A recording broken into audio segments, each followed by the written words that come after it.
Hey, how's it going? Welcome back. I'm Matt. Today we're going to be doing some recording testing. We're going to see what difference a preamp makes on a recording signal. So what we're going to do today is we're going to compare the preamps in my PreSonus Quantum Thunderbolt interface to the Warm Audio WA73 EQ. So what is the Warm Audio 73 EQ? It's a clone of the Neve 1073 preamp. It has separate input and output transformers, so if you want to drive the gain extra hard, get a little more distortion or coloration out of the preamp, you can do that and kind of trim it back on the output.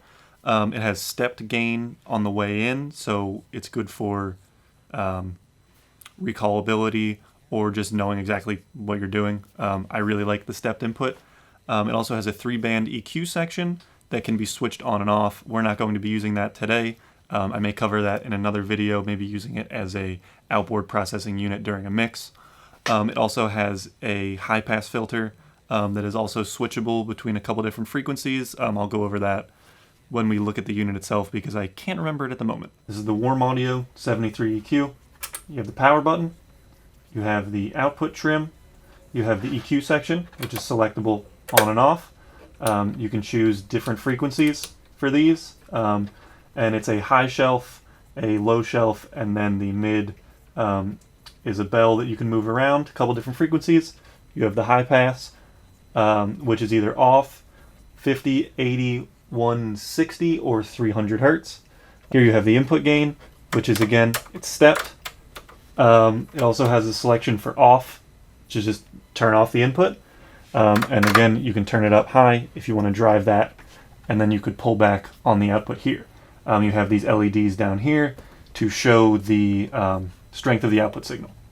Over here, we have the microphone input on the front. There's also one on the back. You have 6 different buttons: phantom power, polarity reverse, the tone button, which again changes the impedance of the input transformer.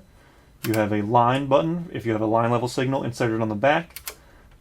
You have the insert, which engages the insert point on the back. You have the instrument button, which allows you to use this input right here on the front if you want to use it as a DI for bass, guitar, or anything else like that. All right, so we're going to be comparing the preamp a couple different ways on a couple different signals. What we're going to do is we're going to record acoustic guitar, electric guitar, both clean and overdriven, and also bass DI. So the way that I'm going to do this is I'm going to record everything 3 times. The way it's going to work is the first time will be straight into the interface that I have, no processing, no preamp, just the preamp that the interface includes on it. The second thing we're going to do is going to go through the Warm Audio preamp, and then the next time we're going to go through the Warm Audio preamp with the tone button engaged. The tone button changes the impedance on the input transformer. This adds a little more character from the preamp, a little more coloration on the input. So we're going to see what difference that makes, and then we're going to compare that to just the straight preamp and then no preamp at all, or no external preamp outside of the interface.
All right, so now the testing's done. We've done everything. I listened back. To me, there's a difference. Maybe it's a placebo thing because I spent money on this unit. But there is some character that I think it adds, especially on the acoustic guitar. I really noticed that as far as the difference between just the straight Quantum and the warm audio. I thought there was a cool difference. I thought it just adds a nice, I don't know, maybe it's kind of a vintagey flavor. I don't really know how I'd describe it besides that. And I think the tone button definitely adds a little bit of like punchiness. So I don't think that was really right for the acoustic guitar for me personally.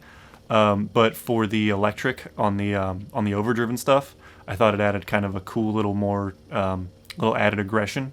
So I really like the warm audio as a DI as well for the bass. I thought it added kind of a fullness and a kind of tightened up signal that the Quantum didn't quite have straight into the interface. Yeah, so I really like this thing, but also I spent money on it, so of course I'm biased.